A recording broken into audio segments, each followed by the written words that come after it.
Buenas tardes. Bueno, en primer lugar, como siempre, agradecer la invitación de los dos colegios. Y bueno, empezar, voy a intentar, ¿la ven bien ahí la pantalla? La, Sí, Doc, está bien. perfecto.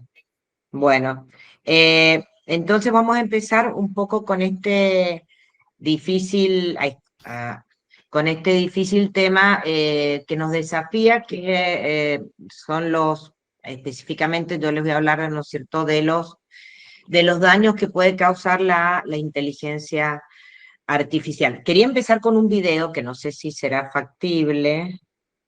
eh, Ahora esto está como, porque esto no quiere, a ver ahí. Bueno, no sé por qué esto no quiere, no sé por qué esto no se mueve. Dejar de compartir. Bueno, no sé por qué no quiere el power. Quizás estés compartiendo solo el Power y no todo, y no toda la pantalla. Porque si compartís pantalla, comparte lo que sea que pongas. Si pones el Power, solo el A Power. ver, Quizás eso. claro. A ver ahí. Porque no. Claro, pero no lo puedo ver. No, ahí. Bueno. Tratar de correrlo. Claro, no, pero es porque no sé. La otra manera, si no, es mandarle por WhatsApp y que lo maneje directamente él. ¿Querés que te lo mande Diego? A Silvi, ver, ya me ¿Verdad? lo mandaste y yo lo estoy intentando poner en mi compu y ver si lo te lo puedo. mandé a vos. Bien. Sí, sí, Porque no sí, sé ahí si lo ahí, reproduzco. mira, ¿Me ahí das se un segundo? estaría moviendo. ¿Ahí lo ven? ¿Ahí lo ven que se Sí, está moviendo? sí, Sí, ahí se ahí está está. moviendo, sí. Perfecto, entonces listo, ahí está. Bueno, Perfecto. yo quería Ah, empezar, vamos a ver si es factible que pueda compartir este videíto, que es sobre lo que pasó hace 10 días atrás, que fue el gran apagón de Amazon, como una manera para que pensemos dónde estamos, ¿no? O cuáles son los riesgos, los temores de los que nos puede pasar. Es un videito cortito de 2 minutos para, para arrancar. Pero no sé si no después lo ven ustedes, si no el videíto, ¿querés para que te lo no. comparta yo? Si no, Dale, si ¿lo no querés podés, compartir vos? Dale. yo lo comparto, no hay problema. A ver, si puedo, Eh, lo comparto. Dale.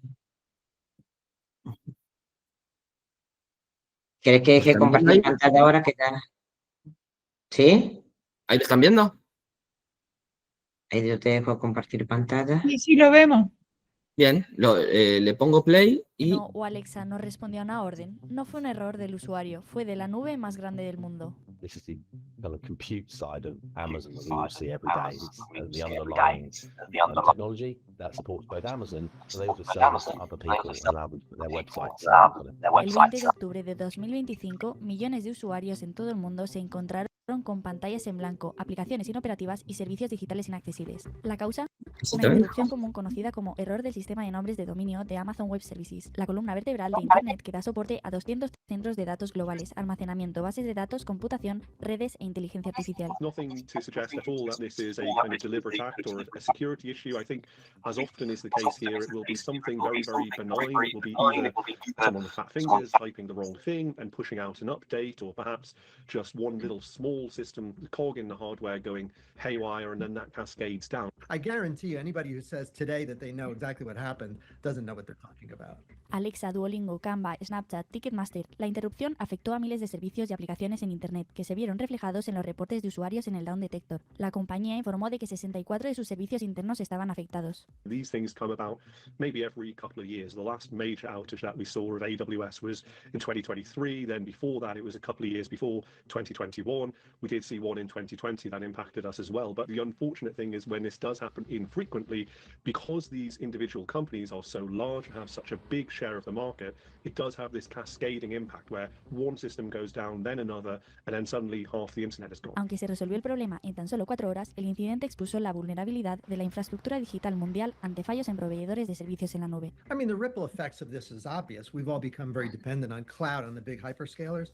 So the advantage there is that we get great products, services, sort of, they're able to amortize a lot of what they do across a wide base. So the costs are low and the service levels are high. That's the good thing. The bad thing is the proverbial all your eggs in one basket. And if you were in one place, you'd have been safe.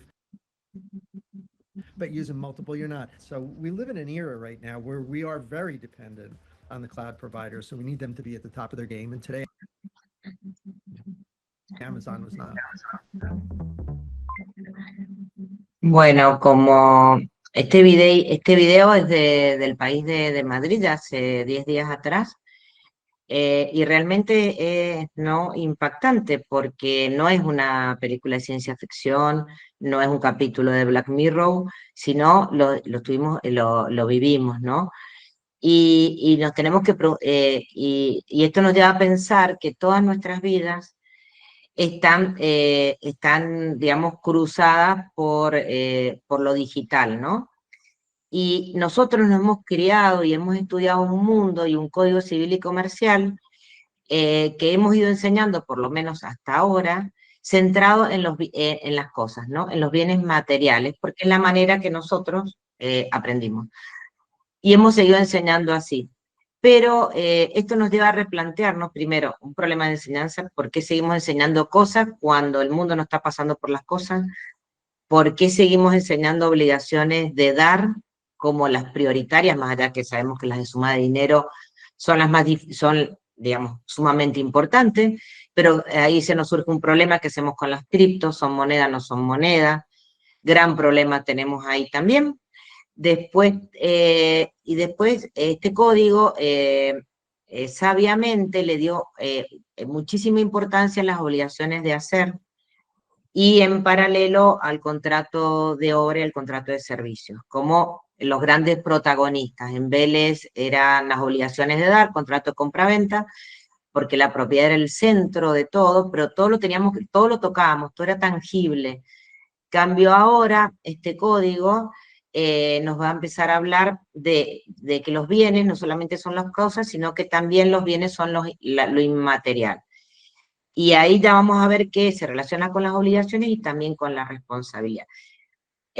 Yo acá les quiero mezclar un poquito, tanto un poco de obligaciones con un poco de responsabilidad, porque me parece que nosotros lo tratamos en las jornadas nacionales de Corrientes hace poquito, y se aprobaron las conclusiones por unanimidad, pero el problema más complejo me parece que está no tanto en los daños que va a causar la IA a terceros como los autos electrónicos, todo tipo de robots, cosas inteligentes, etcétera, etcétera, sino que me parece que los grandes daños y el grave problema que tenemos es el tema de qué hacemos cuando la inteligencia artificial de algún modo u otro es objeto de las obligaciones, ¿no? Es la prestación que tenemos que dar, hacer o no hacer.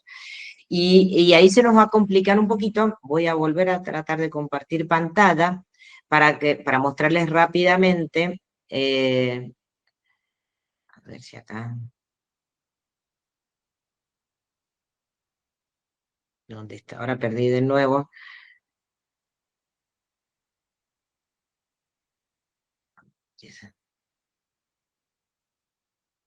¿Por qué no me aparece esto ahora? Bueno, no sé por qué no quiere aparecer. Bueno, no. A ver, ahí apareció, ahí está. Verán que no me manejo con Meet. Bueno, ahí está. Ahí lo están viendo, pero ahora no quiere bajar. Bueno, todas estas cosas me están pasando con Meet. Bueno. Entonces, les sigo contando sin la cosa esta. Vos, si querés, Diego, lo querés compartir y podés, porque a mí el Power... Bueno, ¿qué le estaba... este tema de los bienes digitales, ¿qué? Yo no tengo tu Power. bueno, tener el Power, bueno, no, entonces... No, si me lo pasaste, sé. lo comparto. Dale, ya te lo paso. Porque yo no sé por qué no quiere ahora, si le pongo, ¿ves? No, no me aparece cuando le pongo la pantalla completa. Bueno, no sé. Bueno, no sé qué. Porque me aparece así, ¿ves? No sé, me parece raro. Bueno, entonces, bueno, si no les voy contando un poco cómo es la cosa. ¿Qué tenemos? El primer problema que tenemos es esto que aparecen en nuestra vida cruzada. Tenían también, bueno, unas ilustraciones para mostrarles, pues les puedo mandar el Power, que es una página donde te cuenta lo que sucede en un minuto de Internet. Y las interacciones son infinitas. Es decir, nosotros desde que nos levantamos hasta que nos acostamos, nuestra vida está asignada por cuestiones digitales, por bienes, por servicios, por productos digitales, ¿no? Y el código, sabiamente, en el artículo 16, nos habla, bueno, esto que yo les decía, que los bienes pueden ser digitales. Y a mí me gusta mucho, bueno, el filósofo alemán norcoreano que es Jules Han, que él escribió un libro muy bonito en el 2021, que es El mundo de las no cosas. Y él habla ahí que estamos pasando de la era de las cosas a la era de las no cosas. Y nuestro Código Civil y Comercial refleja esto de las eras de las no cosas, ¿no? Porque también en el artículo de las obligaciones de dar, que ahora no me acuerdo exactamente cuál es, pero tengo acá el código, que sería el artículo 777, acá lo tengo, el 764, dice, esta sección, que es la de las obligaciones de dar, se aplica en lo pertinente a los casos en que la prestación debida consiste en transmitir o poner a disposición del acreedor un bien que no es una cosa. Es decir, que este código se nos va adelantando. ¿Qué nos puede pasar? Nos puede pasar que en un contrato, yo les traía un ejemplo de un contrato, por ejemplo, entre un estudio jurídico y una empresa de servicios informáticos, en donde el estudio jurídico contrata un servicio informático para gestionar sus carpetas, sus juicios, sus clientes, su jurisprudencia, y además que le guarden los datos en la nube. Entonces, a cambio de que la empresa, ¿qué le pide a cambio? Le pide que le paguen cripto, y le pide además la cesión de los datos de los clientes para poder trabajarlos, ¿no? Y hacer todos estos sistemas en la base de datos. El estudio se los pasa los datos anónimos. ¿Qué pasó en ese estudio? Yo este ejemplo, palabra más, palabra menos, lo di hace poquito en una charla en Córdoba. Y ¿qué pasa? Y era hipotético el caso. ¿Qué pasa si había un apagón informático como el que pasó una semana después de dar la charla? ¿Qué pasa? ¿Cómo accedemos a los datos de los clientes? ¿Se perdieron? ¿No se perdieron? ¿Cuántas nubes vamos a tener que guardar? Ustedes fíjense que eso que veíamos al principio en el video, esos grandes edificios, esos son los que guardan los datos, ¿no? Y esos datos que hay en forma individual prácticamente no valen mucho, cuando se van juntando son los famosos Big Data. Y después tenemos los famosos algoritmos, que es cuando nosotros buscamos en Mercado Libre comprar una X cosa, y después nos sigue diciendo querés comprar. Eso, los algoritmos hacen que todos estos datos se vayan juntando y tengan sentido. Por ejemplo, pueden ser para cosas buenas, para cosas malas, como para discriminar, para que votemos un cierto candidato en una elección. No sé si vieron Cambridge Analytica, que ahí explicaba cómo manipularon las elecciones en varios países. Y bueno, y todo eso ¿qué nos hace pensar? Bueno, entonces este estudio paga con los datos, la cesión de datos es pago. ¿Y por qué puse el ejemplo del estudio? Para no caer en el derecho del consumo. Para pensarlo, cuesta más pensarlo en un contrato, digamos, entre un estudio, podríamos decir, a lo mejor es un contrato de adhesión, o quizás un contrato, si tienen cierto nivel, podría llegarse a un paritario. ¿Qué se entiende por ese pago en datos? En el derecho del consumo, en las directivas europeas dicen que ese pago en datos, o sea, esa entrega de datos no es gratuita, sino que esa entrega de datos es pago. Y yo estoy pagando, es un servicio oneroso. Cuando yo cedo mis datos para esto o lo otro, es oneroso. Y a su vez, el problema acá que se nos plantea es, por ejemplo, si este apagón que acá se lo estamos atribuyendo a Amazon, hubiese sido atribuible a la empresa y yo quiero resolver ese contrato porque el servicio no me gustó, la falta fue grave, ¿cómo recupero los datos? ¿Me los puede devolver como haríamos si tenemos que hacer una resolución y la obligación de restituir una cosa? Que es muy fácil, bueno, no es tan fácil, pero me tienen que restituir el auto, la casa. Acá, ¿cómo restituyo datos que no se palpan, ¿no? Que son intangibles? Entonces, acá aparecen con una gran virtualidad y una gran importancia las obligaciones de no hacer. Porque como no se puede devolver el dato, porque está ahí o ya lo copiaron y demás, entonces la manera que tengo de restituir ya no es una obligación de dar para restituir a su dueño, sino que es una obligación de no hacer. Esa empresa se va a comprometer a no divulgar esos datos. Entonces, obligaciones de no hacer, que por ahí en la facultad las estudiamos como al pasar, en esta materia hoy cobran una gran importancia. ¿Por qué? Porque también esa empresa se tiene que la confidencialidad, no puede divulgar los datos de nuestros clientes o de nuestros pacientes.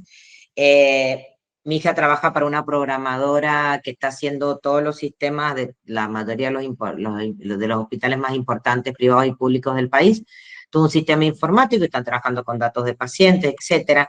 Entonces empiezan todas estas a adquirir gran importancia la confidencialidad, las obligaciones de no hacer, y después, bueno, ver cómo medimos los daños también acá, ¿no? Esto es un poco el problema contractual. ¿Cómo hago para que me entreguen si no me entregan? ¿Qué pasa con los, por ejemplo, con los tokens no fungibles, que es esa cosa rara que compramos un pedacito de cuadro, no sé si han visto, que se compra un pedacito, de un cuadro, y ese pedacito yo no me compro la obra para contemplar la belleza del cuadro, sino que compro un token que representa un valor de ese cuadro o el cuadro mismo, y el autor va a vender una X cantidad de esos tokens, o cuando compro una granjita en el metaverso o una casa, cosas que a mí nos cuestan entender. Entonces todo esto nos hace preguntarnos y ver. Yo no tengo muchas respuestas, pero sí, por lo menos plantearle que en la parte contractual y en el incumplimiento obligacional tenemos no solamente el problema de ver cómo se cumple, cómo se resuelven estos contratos y después qué daños vamos a reclamar. En la parte extracontractual creo que es un poquito más fácil. En las jornadas nacionales creo que lo más importante que se dijo fue que no hay que regular por el momento. Esto se discutió. ¿Y por qué se discutió? Porque se está viendo que en Europa las regulaciones no están funcionando y todos los días las están cambiando. ¿Por qué? Porque es algo que está en mucho movimiento. Después, ¿qué otro problema advertimos? Entonces, que la falta de regulación no la vimos que estuviera mal, sino que nos pareció que las normas del Código Civil y Comercial, todas las normas de la responsabilidad civil, más las normas de la Ley de Defensa del Consumidor y a lo mejor la Ley de Protección de Datos, etcétera, son normas suficientes como para resolver los problemas que se pueden plantear, sobre todo cuando se dañan, cuando se vulnera, ¿no es cierto?, este deber general de no dañar.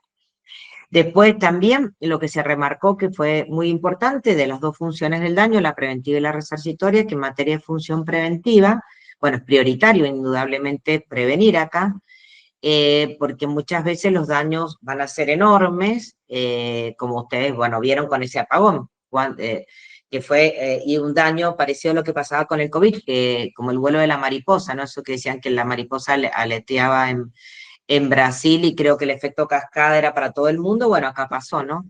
Se apagó Amazon y todos nos quedamos con algún servicio menos. Y entonces también se remarcó muy fuertemente que esta función preventiva también tenía que tener en cuenta las normas de compliance. Entonces, como una manera de prevenir el daño y evitar futuros daños en materia de inteligencia artificial, es que las empresas tengan en cuenta normas de compliance y que apliquen y que, bueno, como que certifiquen, ¿no es cierto?, todo lo que haga a las políticas de compliance. Y además que lo otro que se dijo, bueno, que la libertad de empresa, porque acá está, bueno, esta gran puja, ¿no? Las empresas que dicen, si a mí me pones reglas, yo no puedo desarrollar inteligencia artificial, y las personas humanas le decimos, bueno, alguna regla hay que tener porque van a acabar con nosotros, entonces, bueno, está esa puja, pero dijimos que la libertad de empresa no ampara negocios de modelos que sean incompatibles con un desarrollo humano sostenible. Y esto un poco se enanca, ¿no es cierto?, creo que es el 1094 del Código Civil y Comercial, que habla del principio protectorio del consumidor, el indubio pro consumidor, y que ese indubio pro consumidor también tiene que ser un consumo sustentable, ¿no? Esto creo que también se relaciona y también, bueno, sabemos que esos centros de datos, ¿por qué se van a ir a instalar a la Patagonia? Vieron que, no sé, salió hace poco, se van a instalar algunos en la Patagonia, es porque necesitan mucho frío, necesitan mucha agua, para poder refrigerar esas grandes máquinas, galpones gigantes, donde están todos nuestros datos personales, todas esas cosas que ponemos cuando aceptamos cookies, están guardadas ahí.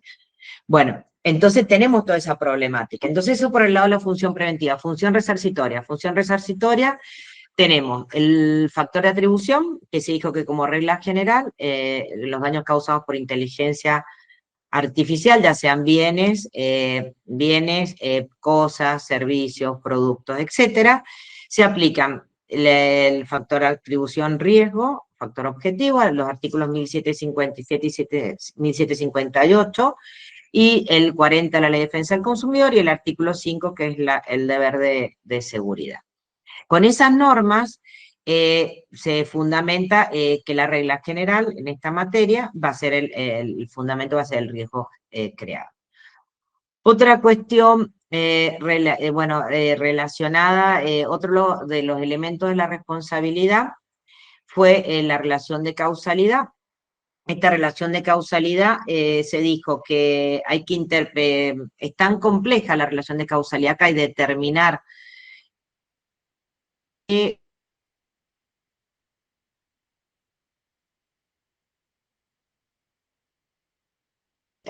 entonces que hay que ver esta relación de causalidad con máxima flexibilidad, ¿no? Y tratar de generar, que esto no tenemos en el código, porque en el código tenemos presunción de culpabilidad, digamos, solamente en las responsabilidades profesionales, presunción del factor, en el 1775, del factor subjetivo culpa, ¿no? Pero no la tenemos la presunción de causalidad, salvo que alguna norma lo diga puntualmente. Entonces, bueno, se dijo eso. Después también como un ensanchamiento de los legitimados pasivos. En primer lugar, por unanimidad se dijo que no tienen que la inteligencia artificial no tiene personería jurídica propia, que no tiene patrimonio propio, que es la teoría que muy simpáticamente defiende el doctor Vítolo y la lleva a todos los congresos. Bueno, se dijo que no, y que, bueno, que la noción de guardián tiene que ser una noción, bueno, como amplia. Una cuestión muy interesante que llevó el doctor Pizarro y el doctor Ossola fue que también acá en la materia de legitimados pasivos hay que tener en cuenta la teoría de la apariencia, ¿no? Esto es sumamente importante porque muchas veces no sabemos.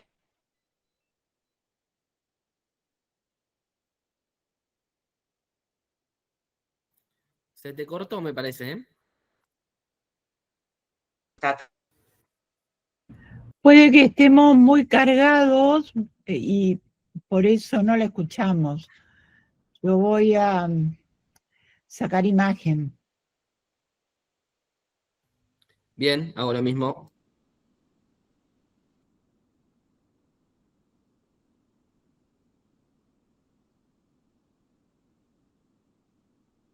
A ver.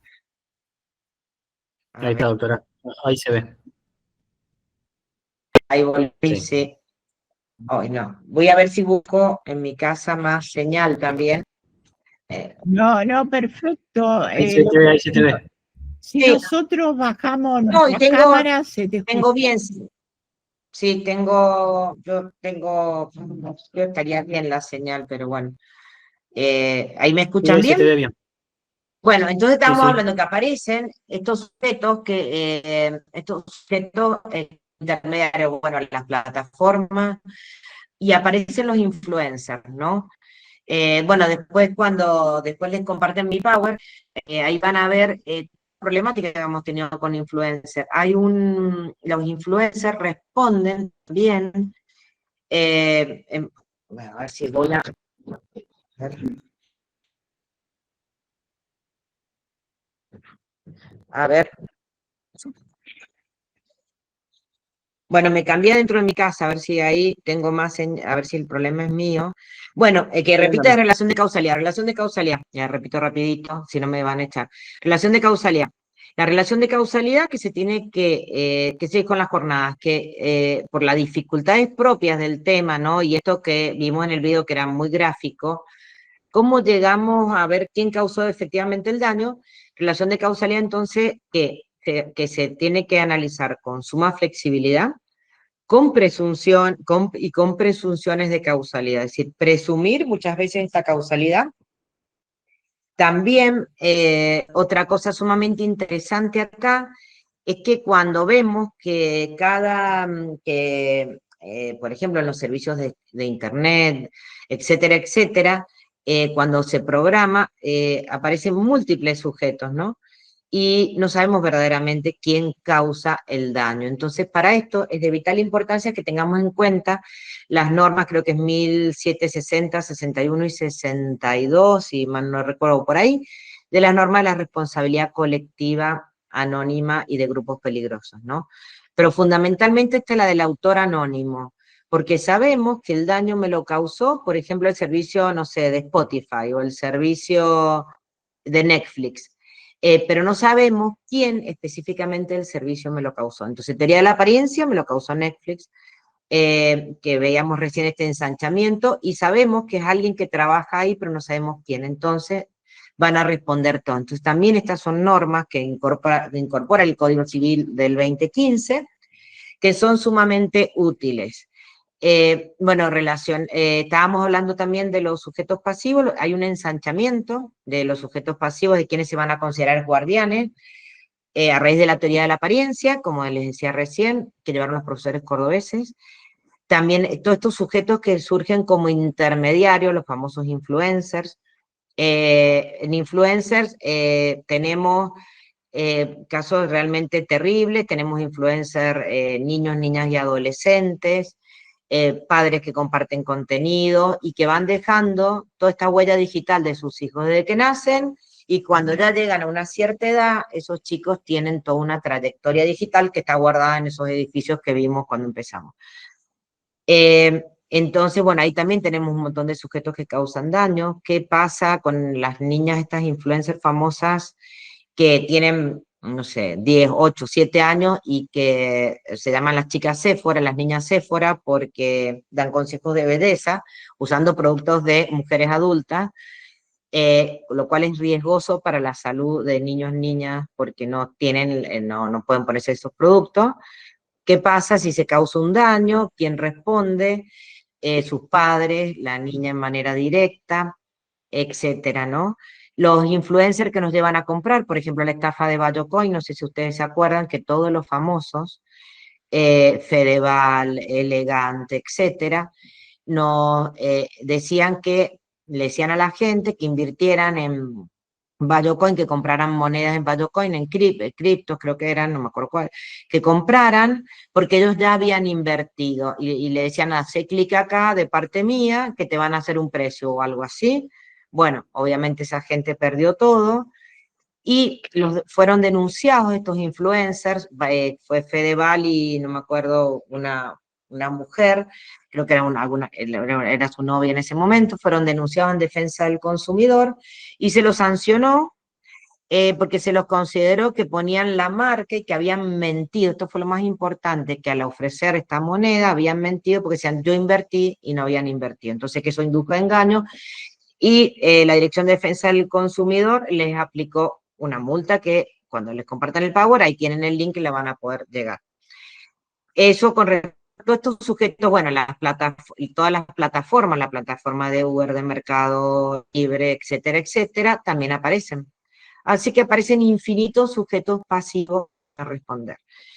Después también tenemos, entonces ya hemos hablado del factor de atribución, hemos hablado de la relación de causalidad. El daño no cambia mucho, bueno, Libra, ahí está, Libra se llamaba esa moneda, exactamente. Y lo que nos quedaría por hablar, las famosas eximentes, ¿no? Bueno, las eximentes, también acá hay que prestar particular cuidado con las eximentes, porque sobre todo con el caso fortuito, ustedes se recuerdan que el caso fortuito, la característica clave cuando la responsabilidad es objetivo, que el caso fortuito tiene que ser un riesgo que sea, porque justamente el factor objetivo es riesgo, que sea un riesgo ajeno a la cosa, al bien, diríamos acá, al bien digital o a la actividad digital, ¿no? No puede ser un riesgo propio de la actividad o del bien o de la cosa, sino que tiene que estar afuera.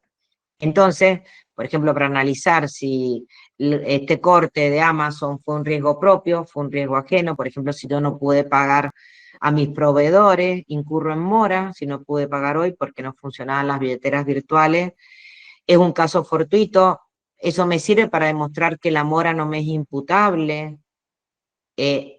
quizás sí, quizás no. Bueno, es un riesgo ajeno a mi empresa, indudablemente, ese apagón, pero si el apagón viene de los propios servicios que yo contraté, por ejemplo, con este sistema que yo le decía informático, que al final hizo una falla, yo no pude acceder a los clientes, etcétera, etcétera, bueno, es para pensar.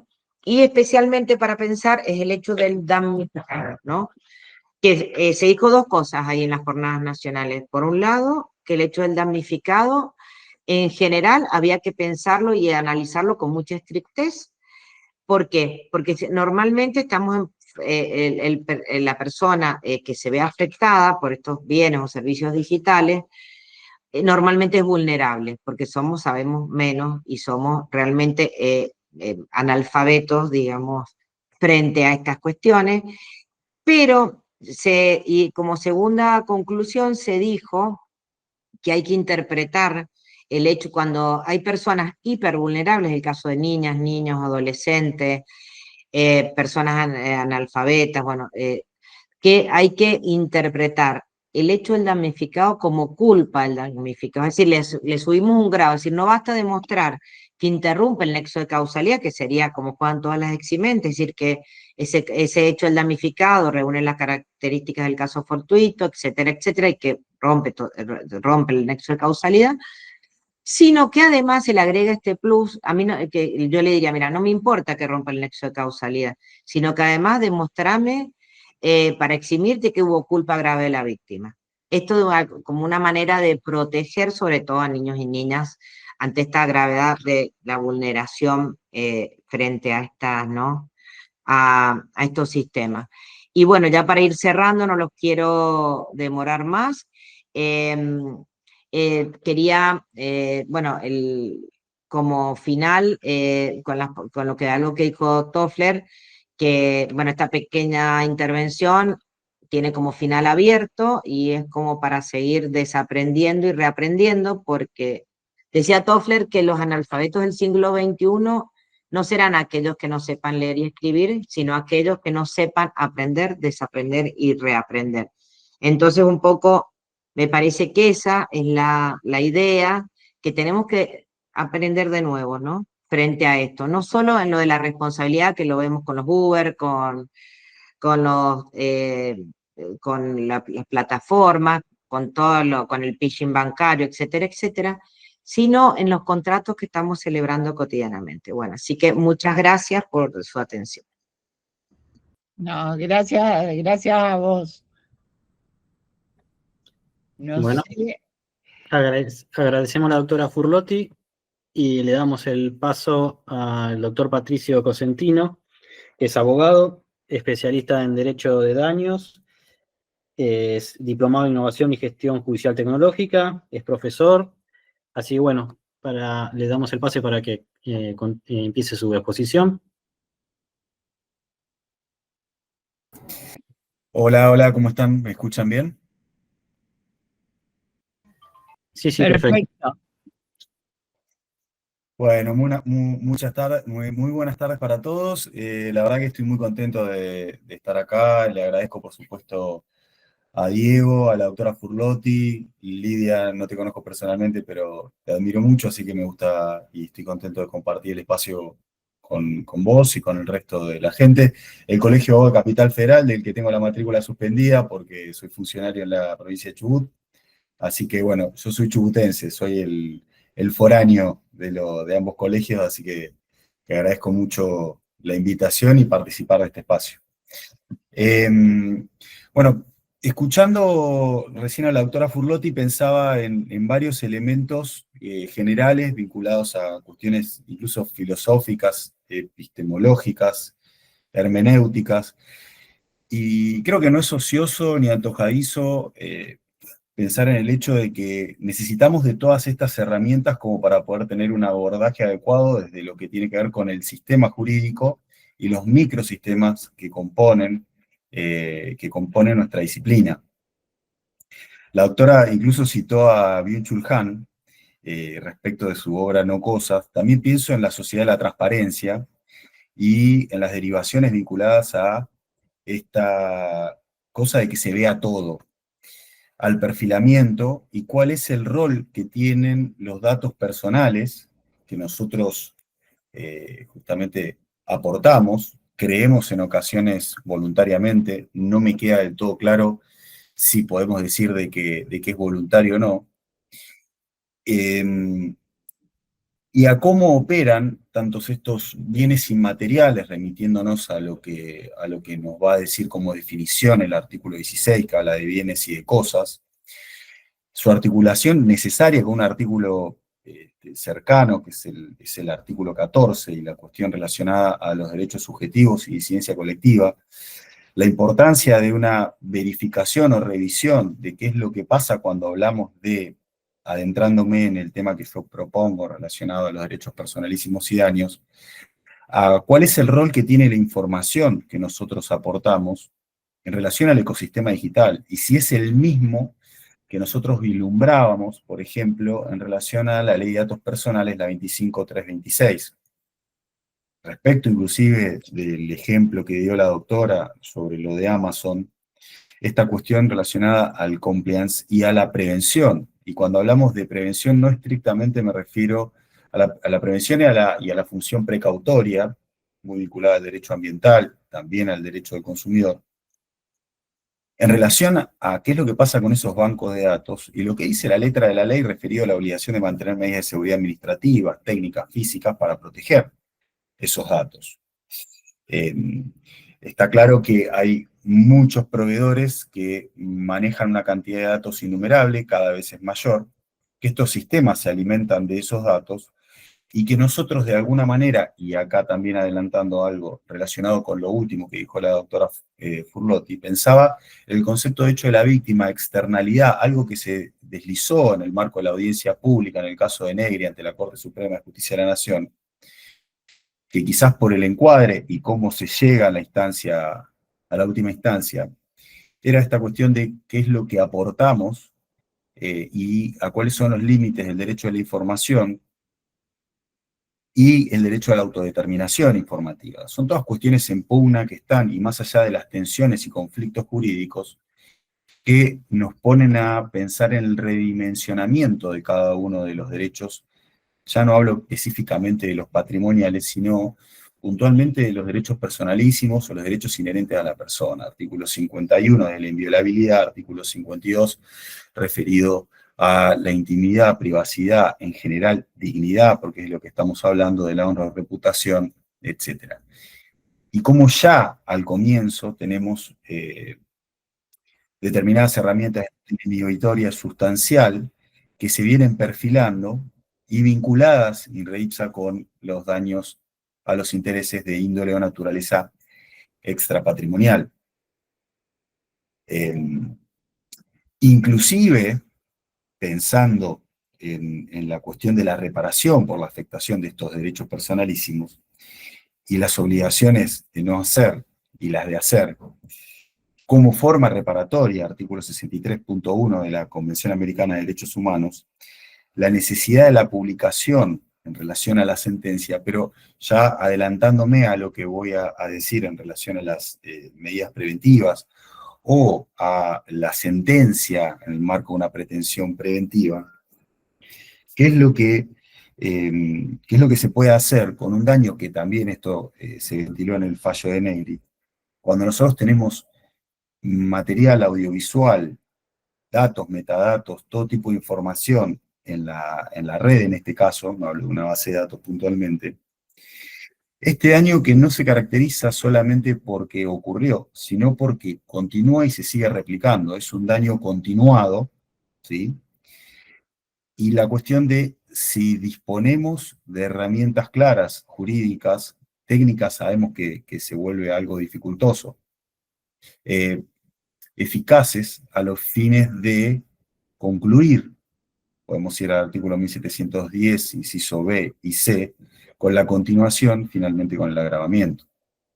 Bueno, desde un punto de vista más amplio de lo que tiene que ver con una cuestión metodológica y hermenéutica, es importante destacar el plurijuridismo, esta cuestión de cómo nosotros abordamos estos conflictos, la necesidad de entender la convivencia simultánea de varios sistemas jurídicos que se aplican a situaciones idénticas dentro de un mismo ordenamiento, la función sistémica necesaria del enfoque plural, la visión humanista y centrada en principios constitucionales y derechos humanos, esto como cuestiones generales, el apoyo en el bloque de constitucionalidad y la búsqueda de un orden jurídico eficiente y justo.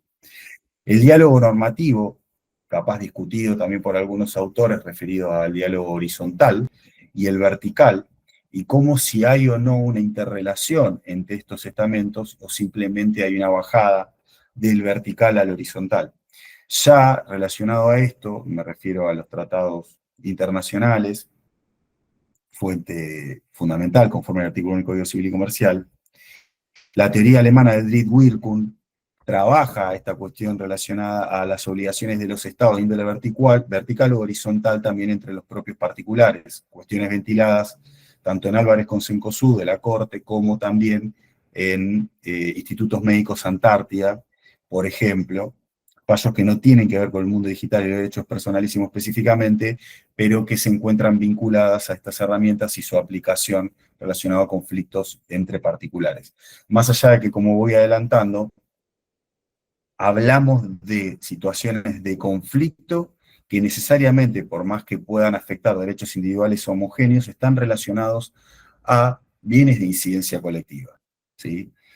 Y nunca los derechos individuales, como dice el Código, o los bienes de incidencia colectiva pueden estar subordinados al ejercicio de los bienes o los derechos individuales.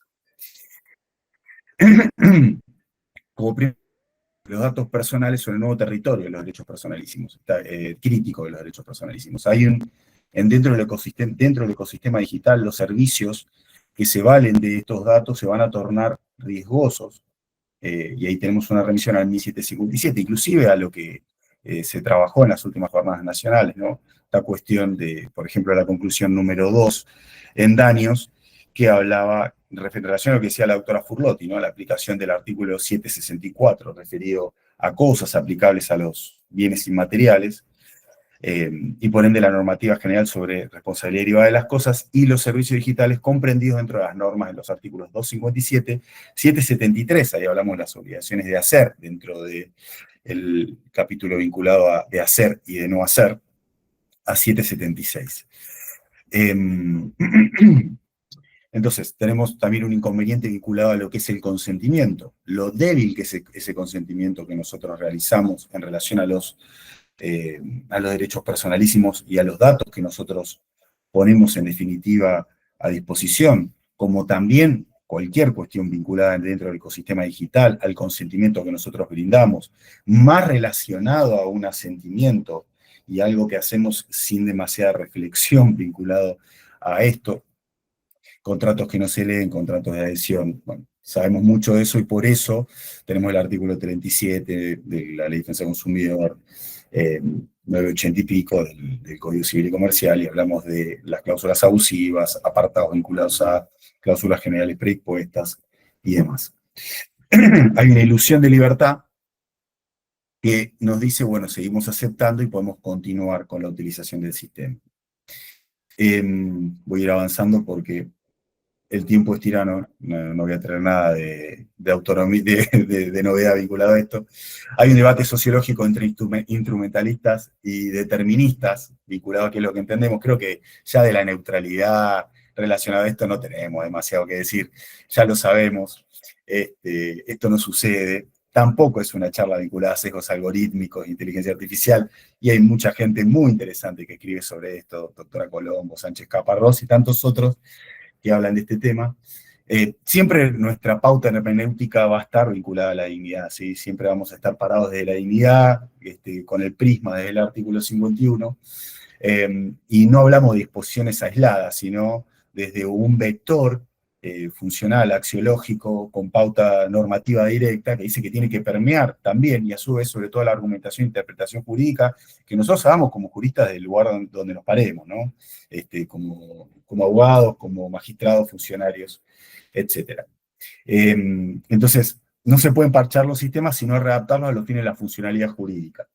Recordemos lo que decía el maestro Falcón, que tanto lo extrañamos, ¿no? Relacionado a que estamos a veces antropomorfizando la inteligencia artificial, y es probabilística y matemático-lógica. Los juristas funcionamos y las personas de una pauta semiológica, digamos, son dos cosas absolutamente distintas, y a veces entramos en una confusión bastante peligrosa a facilitar la sustitución de nuestra palabra y toma de decisiones, partiendo de una falsa interpretación o idea de que son dos maneras iguales de saber. Maestro Falcón decía, son dos formas distintas de saber, ¿sí? Qué malo que soy con el tiempo. La ineficiencia sería mi segundo nombre. Bueno, intimidad y vida privada. El auditorio ya todos saben cuáles son las diferencias. La privacidad como un aspecto general y especie vinculada a la intimidad.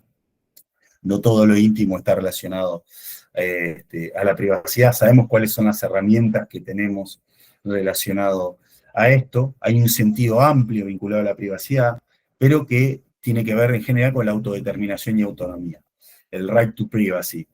Tiene un componente más restringido que la privacidad, la intimidad, que es protegida frente a la difusión consentida de imágenes, datos, actos, etc. Esto tiene más que ver con la intimidad. Ahí vemos la diferencia entre ambas dos, ¿sí? Ya en el caso de Negri vimos algún debate relacionado a esta idea de qué es lo que aporta y lo que no, y la cuestión relacionada al interés general. Esto está más que nada a través del artículo 53 y demás, a las excepcionalidades y al derecho a la imagen. Bueno, ahí hice un encuadre vinculado también, porque se pone a disposición el PowerPoint si en el momento lo necesitan. Las vulneraciones actuales derivadas del uso de la inteligencia artificial y entornos digitales. Hay mucho que ya lo refirió la doctora Furlotti, no hay tiempo y tampoco tiene demasiado sentido que yo repita lo que dijo la doctora. Daño derivado de la afectación de sus derechos personalísimos, o sea, como consecuencia, el daño moral, patrimonial y directo. Y puse daño relacional o social no como que fuera una categoría autónoma, ni mucho menos, sino para graficar el daño del proyecto de vida que se va a proyectar como consecuencia extrapatrimonial necesariamente, pero esto del daño continuado vinculado al perfilamiento y cómo nosotros accedemos a través de nuestra personalidad digital y nuestro perfil digital a pareja, consumos, trabajo, etcétera, y las consecuencias que derivan de ese manejo de datos que nunca tenemos demasiado claro dónde están esos datos, cómo se manejan esos datos, cuáles son los algoritmos que lo manejan, cómo funciona la inteligencia artificial, etcétera, etcétera, etcétera. Bienes jurídicos afectados, lo mencionamos recién, catálogo claro, que también los conocemos. Y después tenemos los problemas centrales vinculados a la respuesta jurídica necesaria o la que nosotros encontramos como para poder resolver. Entonces tenemos amenazas y desafíos tecnológicos, culturales y normativos. Un breve pasaje por la importancia de la ley Olimpia relacionada a esta necesaria adaptación para hablar de la violencia digital, de género, contra las mujeres. Quizás un breve comentario relacionado a que esta cuestión de que toda esa conducta que tenga por objeto afectar los derechos personalísimos de las mujeres es una definición que está en el articulado. No es necesario que en realidad tenga por objeto dañar, ¿sí?, a la mujer como damnificada en relación a el uso de su imagen, sino que simplemente vamos a entender objetivamente que nadie tiene derecho a distribuir de manera no consentida, imagen, voz, etc. Es un breve comentario relacionado a esto. Así que bueno, voy a ir avanzando, hay 13 minutos. Entonces, se consolida un fenómeno particular, la ciberviolencia de género contra las mujeres, que puede incluir, dijimos, pornovenganza, el doxing, exposición de datos personales, el acoso digital, el hostigamiento coordinado en redes, la usurpación de perfiles en plataformas sociales. Es muy usual que sucedan estos acontecimientos, muchas veces se canalizan a través de organismos especializados que reciben Oficina de la Mujer, Ministerio Público Fiscal, todos obviamente tienen que tener adecuadas vías de acceso a la justicia para poder tener formas adecuadas de canalizar esa información y hacer uso de las herramientas preventivas que tenemos tanto en la ley como en las convenciones y las reglamentaciones que tiene cada una de las provincias, ¿sí?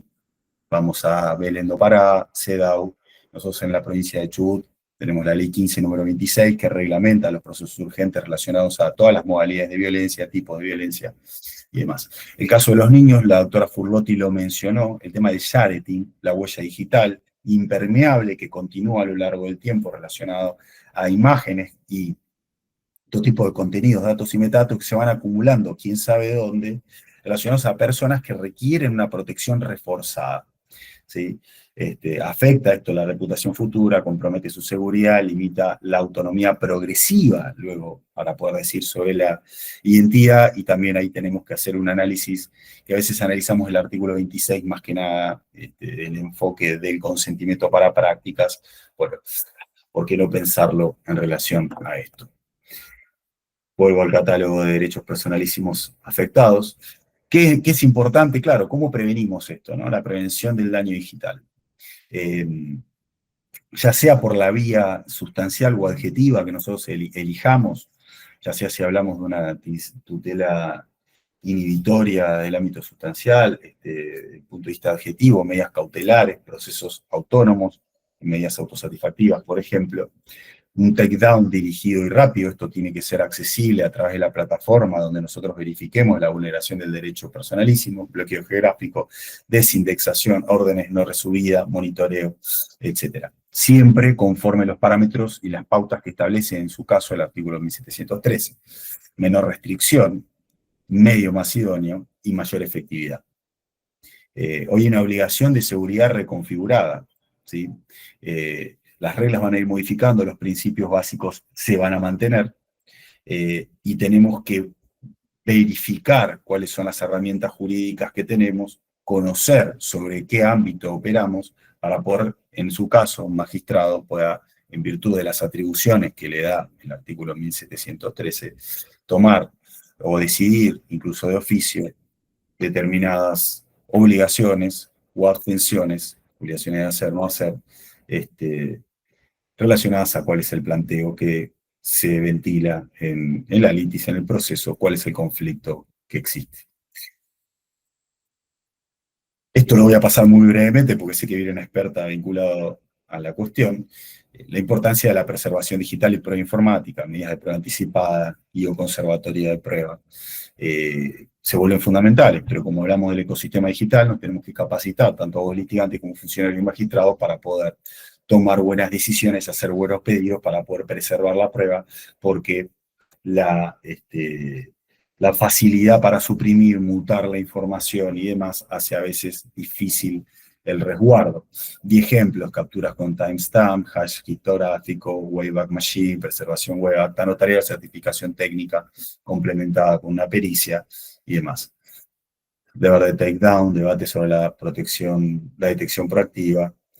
Bueno, algo que ya dijo la doctora Furlotti, no lo voy a repetir, la responsabilidad por omisión en los casos de reincidencia y eventualmente también su interconexión con el Estatuto de Consumo, la obligación de seguridad del artículo 5, la posibilidad de interpretar por el 6 que hablamos de una actividad, un producto o servicio riesgoso, y todo lo que nosotros ya sabemos vinculados, claro, como pauta también central, el artículo 8 bis, en el caso de la Ley de Defensa del Consumidor, respecto del deber de trato digno. La crisis de autoría y trazabilidad son los problemas con los que nosotros nos encontramos. la cuestión, ahí pongo en el segundo punto lo relacionado a la IA, al funcionamiento lógico. Y el problema que tenemos desde lo normativo, y esto de que necesitamos cambiar todo el tiempo, porque a veces tenemos también dificultades como para poder resolver los límites, ¿no? Bueno, por eso ya concluyendo, 19 minutos, cerrando, al principio fui un poco lento, después un poco rápido. Para mí es siempre importante destacar, como dije al comenzar la charla, que debemos ganar la maestría del lenguaje. La inteligencia artificial toma la llave maestra de la civilización, puntualmente hablando de la inteligencia artificial, y debemos asegurar que para bien o para mal no dejemos de ser protagonistas de nuestro destino. Así que bueno, cierro con esto y gracias. Bueno, agradecemos al doctor. Y bueno, ahora me toca a mí exponer. La exposición mía va a ser un poco más práctica, utilizando las bases teóricas de los expositores anteriores. Y básicamente se va a tratar de un caso muy curioso que surgió en los Estados Unidos respecto al entrenamiento de la inteligencia artificial, ¿sí? En este caso nos vamos a referir a una inteligencia artificial generativa, que el ejemplo clásico podría decirse que es de ChatGPT, pero en este caso es de una que está desarrollando Meta, que se llama Llama, ¿sí?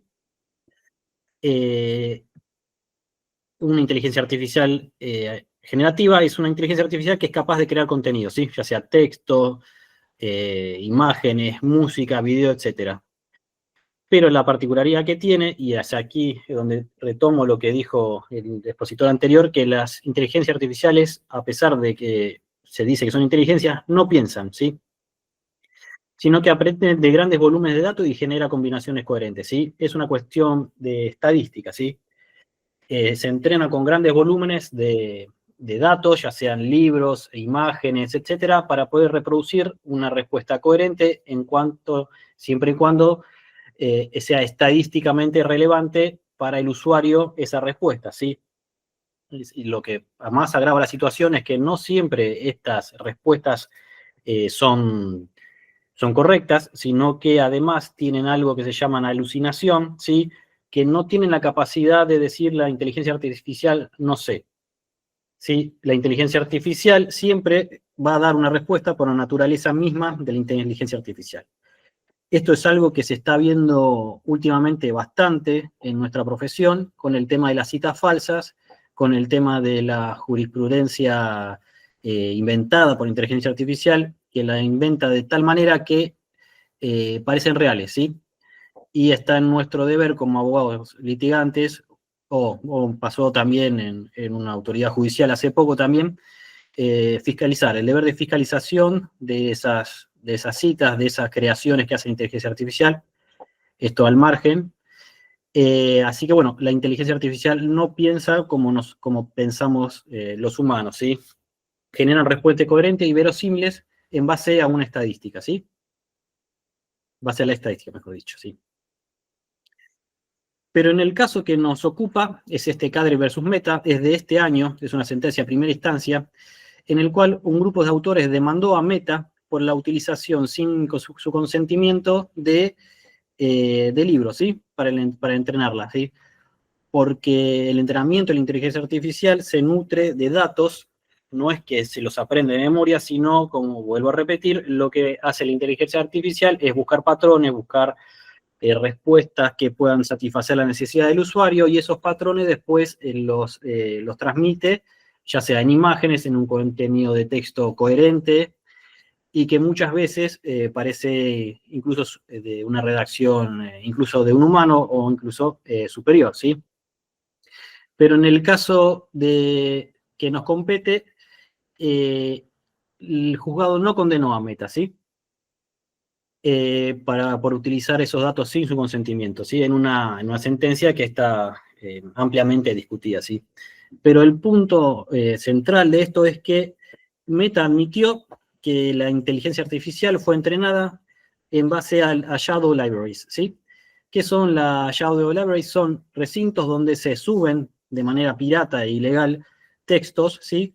Y que son los que básicamente lo que pueden descargar gratis de internet, ¿sí? Están todas las obras subidas y no sin pagar derechos, sin pagar regalías, sin nada, ¿sí? Son copias piratas, ¿sí?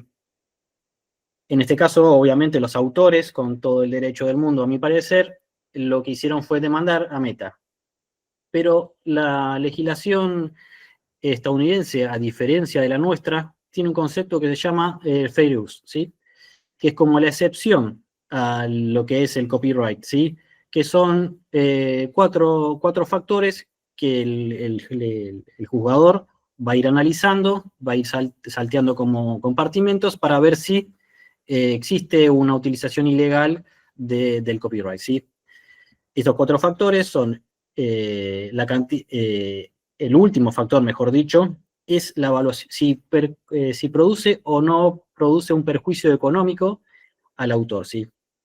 En este caso, el juez entendió que al no producirse un perjuicio económico, no hay derecho a resarcimiento, no habría ninguna violación al copyright. ¿Por qué? Porque en lo que se hizo durante la sustanciación de la causa, se intentó se le intentó hacer reproducir a la inteligencia artificial citas textuales de los libros que fueron pirateados. Estas citas textuales nunca pudieron ser ejecutadas por la inteligencia artificial, si bien eran citas parecidas, no configuraban plagio. Al no configurar plagio, el juez entendió que no hay perjuicio económico. Y al no haber perjuicio económico, el último compartimiento del fair use no se cumple, o mejor dicho, se cumple, no hay un perjuicio económico, entonces Meta estaba en la razón. El problema principal de esto es que Meta admite haber utilizado los libros de manera pirata, y además admite, que esto es lo que seguramente se va a venir en otras jurisdicciones, es que a ellos no les conviene económicamente cumplir, no les conviene económicamente pagar para el desarrollo de las inteligencias artificiales, porque lo que dice es que pagar eso impediría el desarrollo de estos nuevos sistemas. Entonces ellos se amparan en el progreso para violentar derechos que hasta ahora estaban contemplados, ¿no? Entonces, sin ningún tapujo dentro del expediente judicial, ellos admitieron no solo la utilización de shadow libraries, sino que esa utilización ha sido de manera voluntaria y a los fines de poder tener poder tener réditos económicos. De lo contrario, no podrían desarrollar este tipo de tecnología, ¿sí? Ahora bien, esto no solamente va a pasar no solamente está pasando en Estados Unidos, también en Europa, y seguramente va a comenzar a pasar en nuestro derecho, ¿sí? La intención de mi exposición no es hacer un análisis profundo de lo que es el derecho a autor, porque excede a la idea de este seminario, sino que tratar de ver cómo el sistema argentino podría dar una solución diversa a la que dio el sistema estadounidense, ¿sí? Acá lo que nosotros tenemos que el daño se entiende como la afectación al derecho de autor cuando su obra es usada sin consentimiento para entrenar a IA, se podría decir, ¿no? En este caso, a diferencia de lo que es el sistema estadounidense, o mejor dicho, a lo que entendió el juez estadounidense, el daño no está en el resultado, sino que está en el entrenamiento, ¿sí? Acá podemos decir que ya con la sola utilización de las obras sin el consentimiento del autor, ya se podría decir que estaría configurando el daño. A eso se debería agravar por el origen ilícito de la utilización de los datos para el entrenamiento. Y además, lo más importante de todo es rebatir el argumento económico de Meta, diciendo que no sería, para ellos no es económicamente sustentable pagar los derechos de los libros o comprar los libros para el entrenamiento. Si bien en este caso el argumento económico podría llegar a tener sustento desde su perspectiva, desde la perspectiva de los autores es contraria. Si nosotros aceptamos que en pos del desarrollo de algunas empresas, por el desarrollo ya sea informático, el desarrollo de la inteligencia artificial, para el desarrollo de un sector, estaríamos condenando a otros sectores de la economía, como puede ser el desarrollo de las autorías de las personas, de las autorías de la autoría cultural, porque si bien se privilegia el desarrollo de las tecnologías, no tenemos que dejar de ver que si nosotros solamente privilegiamos a la inteligencia artificial, el desarrollo de la inteligencia artificial, vamos a terminar matando lo que es el imaginario humano, y creo que desde el punto de vista del derecho argentino tenemos normas suficientes como para que la solución dada por el sistema estadounidense sea completamente diferente a la nuestra, ¿sí? Esta exposición la quise hacer básicamente como para bajar a la práctica, a la teoría, porque muchas veces está el concepto de que la inteligencia artificial piensa, que la inteligencia artificial es más inteligente que el ser humano, y como se dijo anteriormente, la inteligencia artificial no deja de ser más de un conjunto de estadísticas y que y está hecha para satisfacer las necesidades del usuario, incluso equivocándose, ¿sí? Y volviendo al tema de las citas falsas, de la utilización de la inteligencia artificial en la práctica de la abogacía, no tenemos que perder de vista que si bien la inteligencia artificial parece que nos está dando soluciones inmediatas, soluciones mágicas, tenemos que tener en cuenta que existe un deber de fiscalización por parte de los letrados en cuanto a las cuestiones que subimos, en las cuestiones que le preguntamos a la inteligencia artificial, sobre todo porque está la privacidad del cliente también, ¿sí? Todo lo que nosotros subimos, todo lo que nosotros le decimos al ChatGPT, no siempre está custodiado, no siempre está custodiado de la mejor manera, y es información que nosotros, una vez subida, perdemos su trazabilidad, ¿sí?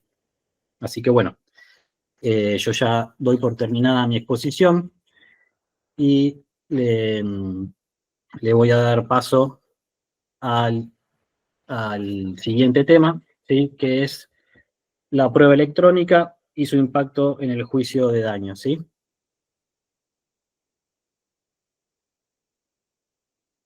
No sé quién van a arrancar, si va a arrancar Lucía o Diego. Voy a arrancar yo. Bueno, arranca Lucía entonces. Ahí te presento, Lucía.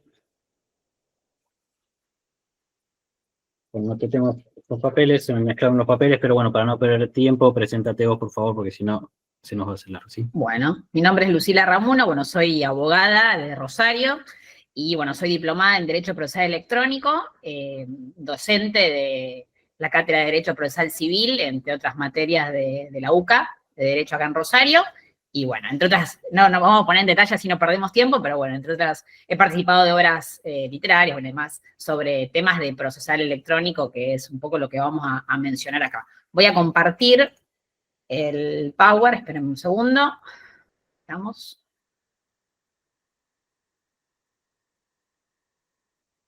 Bien, ahí estamos. Espero que lo puedan ver bien. Bien, bueno. Imagino que lo pueden ver, si no cualquier cosa me van diciendo. ¿Se ve bien?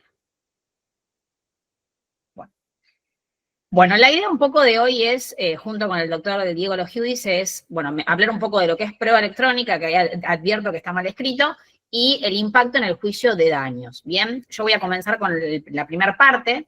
Acá tengo la hora por las dudas para no pisarnos. Bueno, primero definirla. Creo que es importante definir de qué estamos hablando cuando hablamos de prueba informática, y después vamos a ver prueba electrónica, que son dos cosas diferentes. A veces las mencionamos de forma indistinta, pero son dos cosas diferentes. Vamos a arrancar por prueba informática. Yo acá puse una definición, rápidamente la voy a leer. es aquella que tiene por objeto cualquier registro que pueda ser generado dentro de un sistema informático, entendiéndose por este a todo dispositivo físico, los que conocemos, computadora, teléfono, tablet, CD, pendrive, etcétera, o lógico, empleado para crear, generar, enviar, recibir, procesar o guardar dichos registros que, como producto de la intervención humana u otra semejante, ha sido extraída de un medio informático. Bien, entonces, yo extraigo de un medio informático algo que está dentro de un sistema informático. Vamos ahora a prueba electrónica. Ya vamos a ver, van a ver cómo cambia el concepto. La prueba electrónica es un tipo de prueba donde sus datos pueden ser recolectados, almacenados y analizados con herramientas informáticas, forenses y técnicas especiales, que se van a enfocar más que todo en ¿qué? En la adquisición, preservación y presentación. Como pueden ver, la prueba electrónica avanza un poco más sobre este tema. Ya hablamos de no solo la adquisición, sino preservación y presentación. Yo acá agregué otra definición más, que dice información obtenida a partir de un dispositivo electrónico o medio digital, el cual sirve, obviamente, como ya todos sabemos, para formar la convicción o en torno a una afirmación relevante en el proceso. Bien, vamos al objeto de la prueba electrónica. ¿Qué buscamos con la prueba electrónica? Podemos encontrar tres cuestiones. Una, probar un hecho electrónico, el más común, el envío de un correo electrónico, obviamente. La segunda, probar electrónicamente un hecho, que es un mail en el cual una parte reconoce un pago. Y también, y unimos los dos, es probar electrónicamente un hecho electrónico. Bien, juntamos ambas cuestiones. Bien, algo que yo quiero mencionar rápidamente, el tema de la evidencia digital. Bien, la evidencia digital es esa prueba física donde esos datos van a ser recolectados, almacenados, analizados. Y, a ver, y acá surge la duda. ¿Qué pasa? ¿Se altera? ¿Es fácil alterarlo? Bueno, lo mismo que pasa con el papel. A ver, nosotros sabemos que si el papel se rompe, lo rompen, lo tiran, lo perdemos. Bueno, la evidencia digital pasa lo mismo. Hay que ser cautelosos con este uso. Tenerlo en cuenta. Bien, vamos al documento electrónico. Vamos a concentrarnos ya en el documento electrónico. Y ahora van a ver por qué es lo que voy a mencionar. Bueno, Falcón lo definía como aquel que ha sido creado sobre un ordenador, grabado en un soporte informático y que puede ser reproducido, definiéndoselo también como un conjunto de campos magnéticos. Otra definición, aquel que aparece instrumentado sobre la base de impulsos electrónicos, y ya no hablamos del papel, sino que está sobre la base de impulsos electrónicos.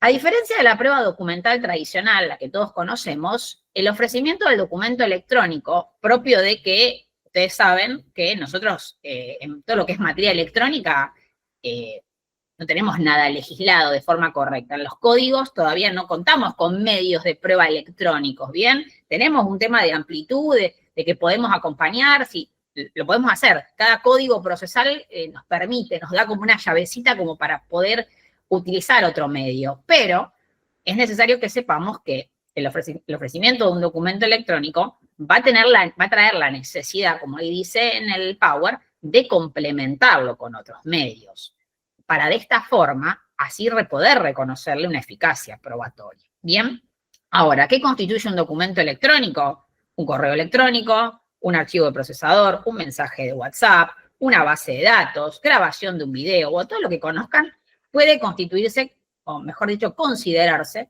como un documento electrónico. Bien, vamos a el siguiente paso, que es cómo incorporar un correo electrónico al proceso. Yo ahí puse entre signos de pregunta pantallazos. Sinceramente, estoy contenta, ¿por qué? Porque cuando uno hacía estas preguntas, ya sea en el posgrado, cuando da una charla, o mismo en el grado, que me pasa, que cuando hablamos de procesar electrónico, uno preguntaba, bueno, ¿y cómo incorporo un correo electrónico al proceso? Y la mayoría de la gente que te decía, captura de pantalla, impreso. Y hoy en día, cuando hago esa pregunta, ya la gente está en conocimiento del tema, y ya, no, bueno, no, se hace de esta forma, se hace de esta... La gente ha avanzado con este tema que sinceramente costó y mucho, pero ya las respuestas son diferentes.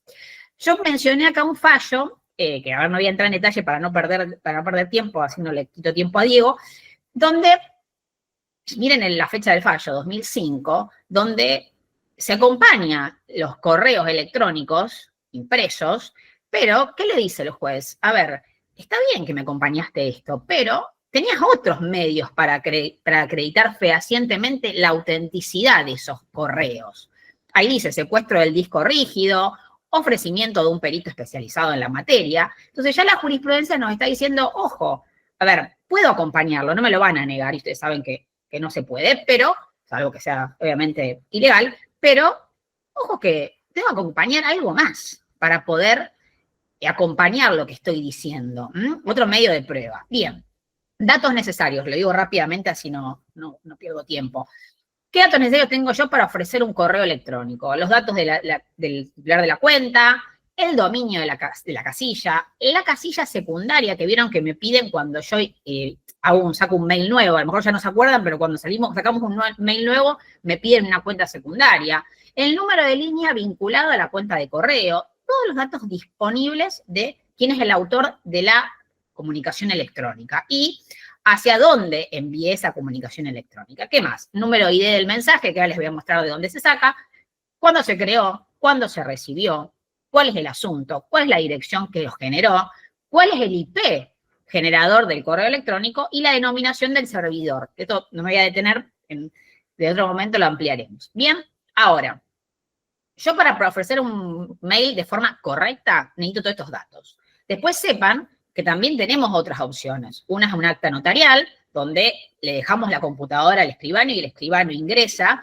pero siempre obviamente detallando qué está haciendo, a dónde ingresó, qué servidor, qué cuenta de correo, qué dice el mensaje, todos estos datos establecidos por el escribano. Otra forma, la nube. Descargarlo en la nube y ofrecer en la prueba al juez el link donde tiene que acceder para ingresar. Y la otra forma es el correo electrónico en formato de papel, pero no. ¿Cómo? No, esa captura o la impresión, no, de una forma determinada. Yo acá les pongo un ejemplo de, por ejemplo, Gmail. Yo me mandé un mail a mí misma y para mostrarles cómo es. Cuando ustedes quieren enviar un correo y quieren ver realmente el correo de forma, valga la redundancia, correcta, tienen que ir al correo y hay 3 puntitos a la derecha donde dice mostrar original y ahí lo descargan. Ahí lo descargan y ustedes van a ver primero esto, que dice el ID del mensaje, cuándo fue creado, de y para quién, y que yo puse asunto, prueba. Y después lo van a ver así. Esto, frente al ojo experto, obviamente, deja entrever que esta conversación, este envío de correo y recepción no fue modificada. Bien, repito, frente al ojo experto, nosotros vemos todo, símbolos, letras, fechas, pero frente al ojo experto, entonces si ustedes lo acompañan de esta forma y después lo tienen que peritar el perito, obviamente que si que ustedes saben que para estos casos necesitamos perito, analista en sistema, ingeniero en sistema, lo va a advertir y va a decir, no, pará, esto no se modificó, está correcto. Bien, entonces esa es la forma correcta con respecto a los mails, estas opciones que les di. Y voy a lo último, y ya lo dejo a Diego, la incorporación de el WhatsApp. Bien, ustedes no sé si saben, pero la doctrina dijo que los mensajes de WhatsApp se consideran documentos electrónicos. Los menciona como instrumentos particulares no firmados. O sea, ya estamos ante un documento electrónico. Seguramente recuerdan, a partir del 2014 comenzó el cifrado de extremo a extremo, que nos aparecía ese cartelito abajo del nombre de la persona, donde, ¿qué buscábamos con esto? ¿Qué buscaba WhatsApp en realidad? Garantizar esa privacidad en las comunicaciones. Bien, ahora, temas a tener en cuenta al momento de ofrecer un WhatsApp. Lo mismo que les decía con el mail. Todos pensamos captura. Pero en el WhatsApp es peor, porque todos sabemos que yo puedo agendar a una persona con un nombre y que se ponga una foto y en realidad es otra. O sea, es muy vulnerable. Por eso se recomienda que se analice de forma correcta. Para yo poder ofrecerlo, necesito primero transcripción de los mensajes, fechas, horarios, si hay archivos adjuntos, acompañarlos, cuáles son los datos de la cuenta de WhatsApp, el número de teléfono vinculado a esa cuenta y cuál es la compañía telefónica, y identificar el número de cliente, el código email del dispositivo, todos los dispositivos tienen un código, el código SIM del chip, consignar el código hash es yo siempre digo que hablando de lo que uno ha aprendido, tanto con el doctor Bieli como el doctor Cuadri, que mencionan, el código hash es una huella digital. Bien, una huella digital que es una clave alfanumérica que lo que te permite advertir es si el archivo que ustedes están viendo fue modificado. Si ese código hash aparece diferente, quiere decir que alguien lo modificó. Bien, eso también, no quiero ampliar, no quiero irme del tiempo. Después, datos del presunto titular de la cuenta. Lo mismo que les decía antes, el número de teléfono, vinculado a qué compañía y qué información hay. Y además, se le puede agregar si la persona tiene activado o no el tilde azul. Vieron que hay mucha gente que no lo tiene activado. Bien, lo mismo, captura de pantalla y nos quedamos cortos con la captura de pantalla hoy, con todo lo que tenemos para hacerlo. Ahora, documento electrónico, sí, puedo exportar el chat y descargarlo, pero que lo vea alguien y analice que la huella digital hash no fue modificada. Si no, no sirve, esto es como imprimirlo. Acta notarial, también. Acta notarial, puedo acompañar el acta notarial, le entrego el celular al escribano y el escribano analiza toda la cuestión. Bien, va paso por paso contando dónde ingresó y demás. Y lo más fácil, y yo digo lo más fácil no, pero lo más útil e indicado es aportar el dispositivo. Uno aportando el dispositivo siempre se asegura que, primero, algo importante, descargar la información, que no tener un backup, porque podemos perder toda esa información, ¿bien? Y aportando el dispositivo y que el perito lo analice y en base a eso pueda analizar todas estas cuestiones, valga la redundancia, y poder observar si se dio esa conversación, cómo se dio, entre quién. Bueno, siempre lo ideal, a mi entender, en mi humilde opinión, es aportar el dispositivo, que es lo más seguro, repito, siempre y cuando con un backup de lo que van a mostrar. Pero bueno, rápidamente esperen que dejo de compartir, rápidamente, esperen que no...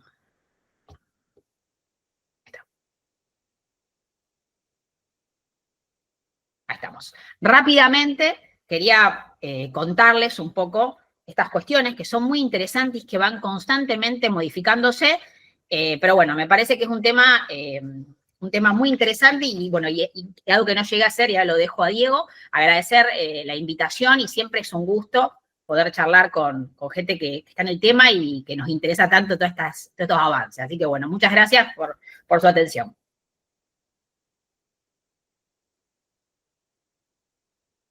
Bueno, empiezo al revés que Lucila, agradeciendo al colegio, agradeciendo, bueno, a la doctora a cargo del instituto, a Carlos Solís, que se puso al hombro toda la charla, así que bueno, muchas gracias por eso, muchas gracias por toda la dedicación que le pusiste. Bueno, yo voy a continuar, voy a ser muy breve, porque la idea era dividir el tiempo un poco entre Lucila y yo, y simplemente hablar un poco de lo importante que es la prueba digital, hoy en día la prueba electrónica, y que nosotros a veces tampoco la tenemos tan naturalizada y tampoco la podemos extender tanto. ¿Por qué? Primero, tenemos, por ejemplo, en Rosario, voy a dar la situación de Rosario, tenemos 2 peritos. Primer problema, que nos ponen una fecha para una pericia informática de acá a no sé cuántos meses. Si es que a veces el perito los llega a ver. Entonces, muchas veces situaciones que podrían ser materia de una prueba electrónica, de una prueba informática, terminamos sin realizarla. Pero cada vez se ven más las cuestiones de forma digital y cada vez tiene más importancia. Por ejemplo, quienes por ahí litigamos un poco en temas de consumo o de daños en consumo, generalmente vemos páginas donde tal banco que actuó de una manera desaprensiva y que le queremos pedir, por ejemplo, daños punitivos, ya que estoy, ya que es mi tema, lo menciono de paso, le queremos pedir daños punitivos, bueno, por ahí acompañar una página de internet simplemente, o la página del propio banco, mencionando, bueno, mostrando lo que el banco promete que después no cumple, o mostrando en otra página, supongamos una nota de un diario, de Clarín, donde dice que el banco tuvo un llamado de atención por la gran cantidad de casos de estafas virtuales, por ejemplo. Bueno, hoy todo eso va a una pericia informática. Entonces tenemos a veces que simplemente acompañando ya una páginas de internet, ya nos tenemos que vincular con esta prueba electrónica. Y la realidad es que a veces se trata de páginas que son notorias, que tranquilamente una nota del diario queda ahí y después en la sentencia la podría ver tranquilamente. Pero a veces creo que en algunos casos se podría simplificar también su uso sin tanto problema. Y esto va a tener que ver un poco con la cuestión de activismo versus garantismo. Y la cuestión de qué es un hecho notorio, qué no lo es, cuándo vulneramos el principio de congruencia y cuándo no. Por ejemplo, en un accidente de tránsito, ¿el juez puede utilizar Google Maps? Yo sé que, por ejemplo, en las cámaras de Rosario hubo algunas discusiones entre si validarlo o no validarlo. La cuestión es que el Google Maps es una herramienta que tenemos todos y que tranquilamente se puede utilizar para ver el juez cómo es por ejemplo, cómo es el cruce, qué características tiene, qué hay en el lugar. No vamos a hablar de un cartel de pares, porque se necesita otros requisitos, ¿no? Pero en ciertas cuestiones nos puede mostrar cómo está el lugar. Bien, en muchos casos, por ejemplo, hoy se está usando cada vez más en temas de prescripción adquisitiva de usucapión, el tema del Street View o del Google Earth. Eso también son herramientas que están a disposición, que a veces llevan toda una pericia y que realmente a veces se pueden constatar de forma mucho más sencilla. Bueno, por ejemplo, en un caso nosotros que tuvimos, lo habíamos hecho constatar con API que tiene Santa Fe. Pero en otras ocasiones simplemente se podría constatar desde un usuario público como para evitar tanto problema, ¿no? Que en el momento nos había ofrecido, por ejemplo, ahí en la Secretaría de Juzgado de verlo. ¿En qué otro caso se usó este Street View? Me acuerdo que salió una noticia sobre el caso de un perro. Un perro había mordido a una persona y el abogado, para demostrar que el perro estaba en esa vivienda, acompañaba las constancias del Street View, donde el perro, no para decir que mordió a alguien, sino para ubicarlo en la casa para empezar. Acompañó el Street View para mostrar que el perro vivía en esa casa, por ejemplo. ¿Bien? También, por ejemplo, vamos a necesitar una pericia electrónica si estamos hablando de una contratación en una plataforma. Ahí vamos a tener, sobre todo si de la otra parte se niega, vamos a tener el tema de esta prueba electrónica. Bueno, ni hablar los temas ahora, por ejemplo, de estafas virtuales. El tema de la prueba informática donde se determine cuáles fueron los hechos, cómo sucedió, cómo se dio la cuestión. Que incluso, bueno, ahí ya tenemos, tenemos una responsabilidad objetiva, tenemos en algunos casos también, estamos en la Ley de Defensa del Consumidor y tenemos ese deber de colaboración, yo entiendo una carga probatoria dinámica, que en muchos casos, si los hechos ya están reconocidos, nos daría un punto a favor también para el consumidor. Y en esto es muy importante la valoración de la conducta de las partes. ¿Por qué? Porque muchas veces, por ejemplo, un banco que sabe que el hecho está claro, no te acompaña no presta colaboración para la pericia. No aparece, por ejemplo, en el momento de la pericia para que registren los bancos de datos. Entonces, bueno, eso es una presunción, al menos nosotros tenemos un artículo en el Código Procesal, entiendo que ustedes, no me acuerdo si tenían el artículo o lo valoraban como la conducta procesal en el Código Nacional, pero de las dos maneras implica una valoración de la conducta de las partes. Algo interesante que se me vino a la mente es que hubo un proyecto en el cual se proponía grabar las pericias, este tipo de pericias, sobre todo para posteriores impugnaciones, ¿no?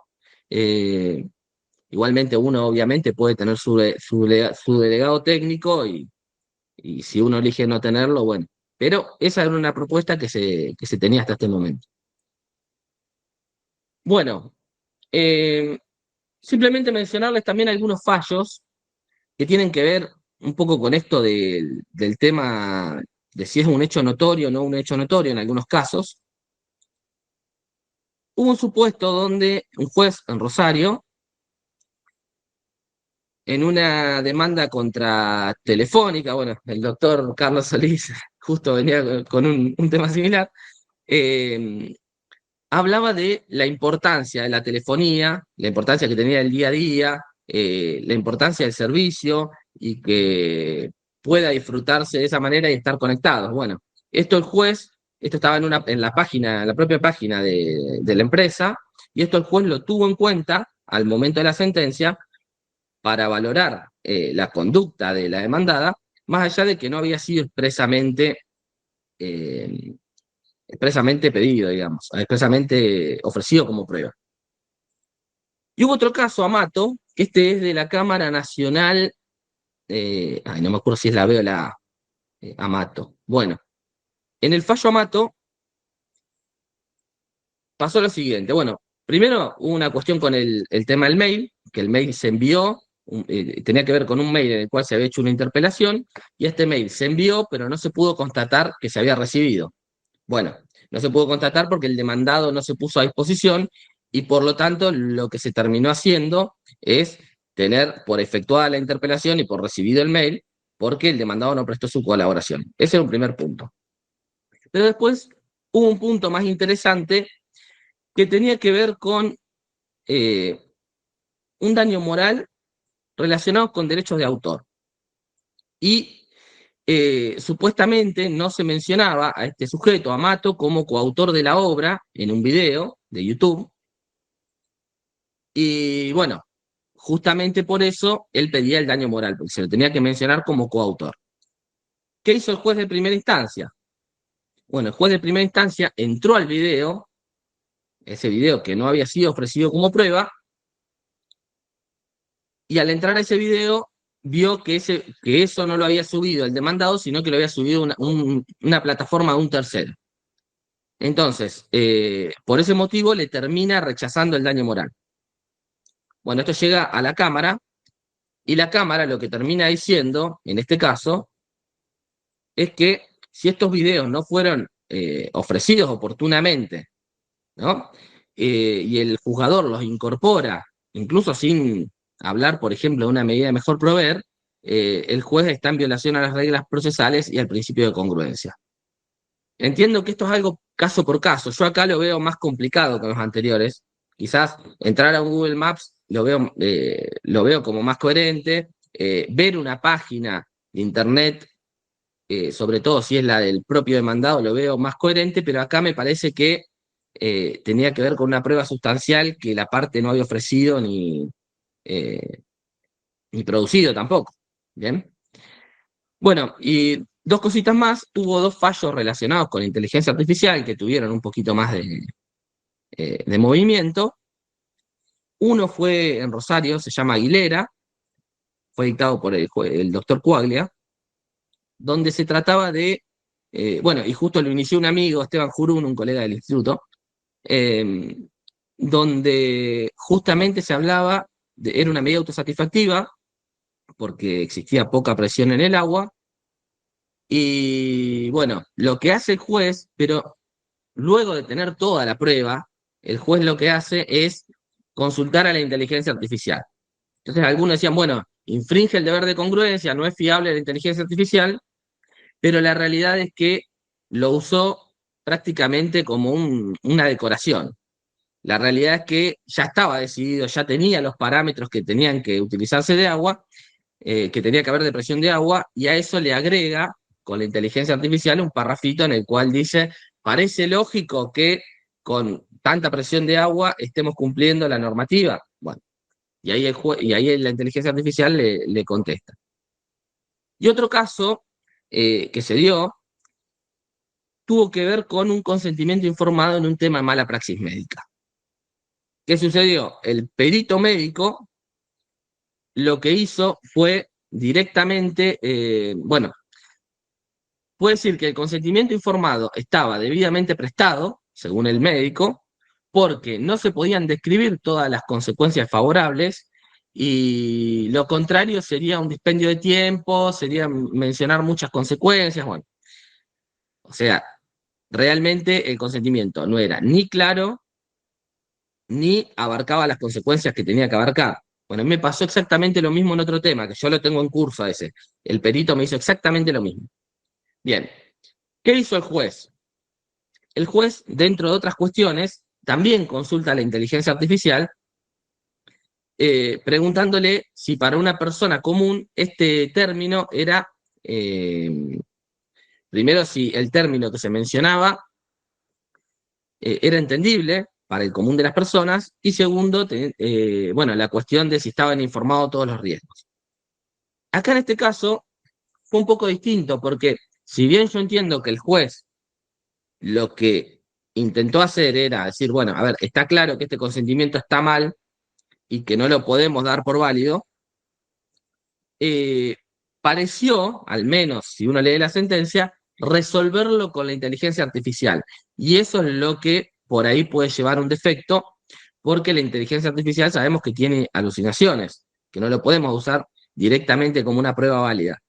Sin embargo, entiendo que lo que sí se debió haber hecho es que el juez primero fundamente por qué ese consentimiento no corresponde, y después abajo sí puede hacer una pregunta a la inteligencia artificial como un elemento más. ¿Bien? Bueno, simplemente eso. Yo sé que estábamos cortitos de tiempo, compartimos el tiempo con la doctora Ramuno, y bueno, no sé si ahora quedan las preguntas o cómo seguimos. A ver si alguien tiene alguna pregunta que la escriba en el chat. Ah, bien, cierto, sí, sí.